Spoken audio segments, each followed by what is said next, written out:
নমস্কাৰ জিআৰজি ব্লগলৈ সকলোকে পুনৰবাৰ স্বাগতম জনাইছোঁ। আজি আমি আলোচনা কৰিবলৈ লৈছোঁ ঘৰ ঘৰ তিৰংগা কাৰ্যক্ৰম সম্পৰ্কত। ইতিমধ্যে ভাৰতবৰ্ষত স্বাধীনতাৰ অমৃত মহোৎসৱৰ লগত সংগতি ৰাখি ঘৰ ঘৰ তিৰংগা পতাকাৰ যি কাৰ্যসূচী আৰম্ভ কৰিছে সেই কাৰ্যসূচী সম্পৰ্কে আপোনালোক সকলো অৱগত আৰু এই সম্পৰ্কত মই কেইবাটাও ভিডিঅ' ইতিমধ্যে দিছোঁ। আপোনালোকে সকলোৱে চাইছে, কমেণ্ট কৰিছে, সেইবাবে ভাল লাগিছে।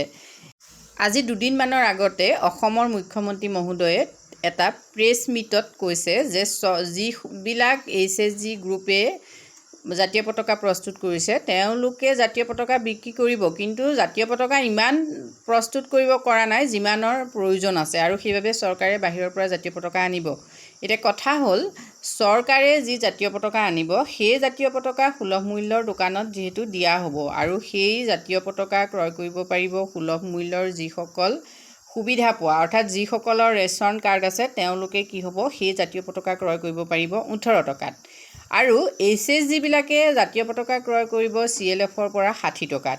এতিয়া যিহেতু HSGৰ বাবেও ওপৰৰ পৰা অৰ্ডাৰ আহিছে যে তেওঁলোকে CLFে বনোৱা যি জাতীয় পতাকা সেই জাতীয় পতাকা প্ৰতিগৰাকী সদস্যাই 60 টকাত ক্ৰয় কৰিব লাগিব। এতিয়া ৰেচন কাৰ্ড যিহেতু যিসকলৰ আছে তেখেতসকলক চৰকাৰে 18 টকাত যিহেতু জাতীয় পতাকা দিব সুলভ মূল্যৰ দোকানৰ পৰা, তেওঁলোকে সেই জাতীয় পতাকা 18 টকাত সংগ্ৰহ কৰিব পাৰিব। এতিয়া প্ৰশ্নটো হ'ল HSGৰ সদস্যাসকলৰ ৰেচন কাৰ্ড আছেনে নাই। আমি সকলোৱে জানো যে HSGৰ লগত জড়িত যিসকল মহিলা আছে তেখেতসকলৰ প্ৰায়বোৰৰে ৰেচন কাৰ্ড আছে, অৰ্থাৎ সুলভ মূল্যৰ দোকানৰ পৰা তেখেতসকলে স্বাভাৱিকভাৱে 18 টকাত এখন তিৰংগা বা এখন জাতীয় পতাকা ক্ৰয় কৰিব পাৰিব। এতিয়া চৰকাৰে যদি 18 টকাত দিয়ে তেতিয়াহ'লে HSGৰ যিসকল মহিলা তেখেতসকলেতো 18 টকাতেই জাতীয় পতাকাখন ক্ৰয় কৰিব লাগে বা জাতীয় পতাকাখন তেখেতসকলে 18 টকাতে পোৱা উচিত। এতিয়া চৰকাৰে যিহেতু সুলভ মূল্যৰ দোকানত 18 টকাত জাতীয় পতাকাখন দিব আৰু HSGৰ যিসকল সদস্যা তেখেতসকলে 60 টকাত কিনিবলৈ বাধ্য, যিহেতু তেখেতসকলক CLFৰ পৰাও অৰ্ডাৰ দিয়া হৈছে যে তেখেতসকলে প্ৰতিগৰাকী সদস্যাই 60 টকাত জাতীয় পতাকা ক্ৰয় কৰিবই লাগিব। এতিয়া এইখিনিতে প্ৰশ্নটো হ'ল উপভোক্তাৰ ধৰ্ম কি, অৰ্থাৎ এজন কনজিউমাৰে কি বিচাৰে। আমি যদি ভালকৈ লক্ষ্য কৰোঁ তেতিয়া দেখিম যে সেই এজন কনজিউমাৰে বা এজন উপভোক্তাই যিকোনো এটা দ্ৰব্য সদায় কম দামত ক্ৰয় কৰিব খোজে, অৰ্থাৎ দাম সেইকাৰণে কি হয়, যেতিয়া হ্ৰাস পায় তেতিয়া বস্তুটোৰ চাহিদা বৃদ্ধি হয়, অৰ্থাৎ কম দামত মানুহে দ্ৰব্য সামগ্ৰী এটা বেছিকৈ ক্ৰয় কৰে। গতিকে একেটা বস্তু যিহেতু তিৰংগা এখন সকলোৱে বিচাৰে যে স্বাধীনতাৰ এই অমৃত মহোৎসৱৰ লগত সংগতি ৰাখি ঘৰে ঘৰে এখন জাতীয় পতাকা উৰুৱাবৰ বাবে সকলোৰে মন আছে আৰু সকলোৱে চৰকাৰৰ এই কাৰ্যসূচীৰ লগত মন প্ৰাণ দি সকলোৱে এই কাৰ্যসূচী পালন কৰিব যিহেতু নিশ্চিত। কিন্তু যদি চৰকাৰে 18 টকাত দিয়ে তেতিয়াহ'লে এজন কনজিউমাৰে সেই 18 টকা দামতেই দ্ৰব্যটো ক্ৰয় কৰিব খুজিব। এতিয়া CLFৰ পৰা যিহেতু HSG গোটক ডিমাণ্ড দিয়া হৈছে যে তেখেতসকলে 60 টকাত ক্ৰয় কৰিবই লাগিব, গতিকে এই ক্ষেত্ৰত নিশ্চয় এটা বিপৰীতৰ সৃষ্টি হৈছে, এটা বৈষম্যৰ সৃষ্টি হৈছে।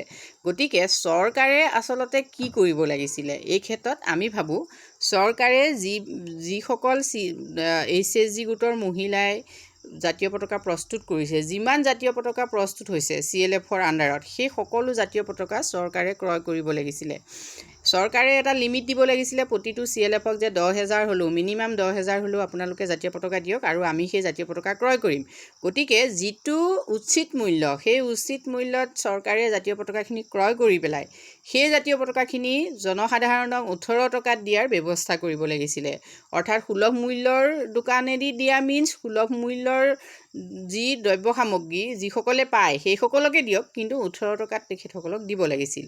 এতিয়া চৰকাৰে দিব 18 টকাত আৰু CLFে দিব HSG মহিলাসকলক বাধ্যতামূলক কৰি 60 টকাত, গতিকে বৈষম্যৰ সৃষ্টি হৈছেনে নাই। আৰু চৰকাৰে যেতিয়া বাহিৰৰ পৰা জাতীয় পতাকা আনিবই, বাহিৰৰ পৰা চৰকাৰে জাতীয় পতাকা অনাৰ লগে লগে যিহেতু কি হ'ব, জাতীয় পতাকাৰ আমাৰ যোগান বৃদ্ধি হৈ যাব আৰু যোগান বৃদ্ধি হৈ যোৱাৰ লগে লগে দ্ৰব্য সামগ্ৰীৰ মূল্য কমি যাব, যিহেতু চৰকাৰে 18 টকাত দিবই আৰু মানুহে কি কৰিব, যিকোনো প্ৰকাৰে 18 টকাত এখন জাতীয় পতাকা সংগ্ৰহ কৰিবলৈকে চেষ্টা কৰিব। তেতিয়া CLFে যিমানখিনি টকা খৰচ কৰি জাতীয় পতাকা প্ৰস্তুত কৰিছে সেই সকলো জাতীয় পতাকা CLFৰ বিক্ৰী হ'বনে বা তেখেতসকলে উচিত মূল্য পাবনে, তেখেতসকলৰ যি শ্ৰমৰ মৰ্যাদা সেই শ্ৰমৰ মৰ্যাদা তেখেতসকলে পাবনে, চৰকাৰৰ এই ক্ষেত্ৰত কৰণীয় কি আছিল, সেই প্ৰশ্নটো এটা এতিয়া ডাঙৰ প্ৰশ্ন হৈ পৰিছে।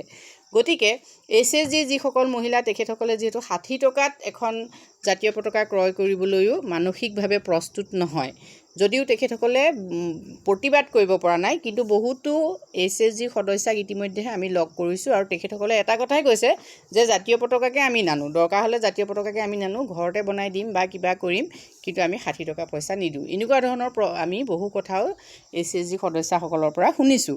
গতিকে এই ক্ষেত্ৰত চৰকাৰৰ কৰণীয় কি, সেই কথাটোহে সকলোতকৈ গুৰুত্বপূৰ্ণ। আজি ভিডিঅ'টোত আমি ইমানখিনি কথাই আলোচনা কৰিছোঁ। যদি ভিডিঅ'টোৰ মতামতৰ লগত আপোনালোক একমত তেতিয়াহ'লে কমেণ্ট কৰি জনাব। আজিলৈ ইমানেই, ধন্যবাদ।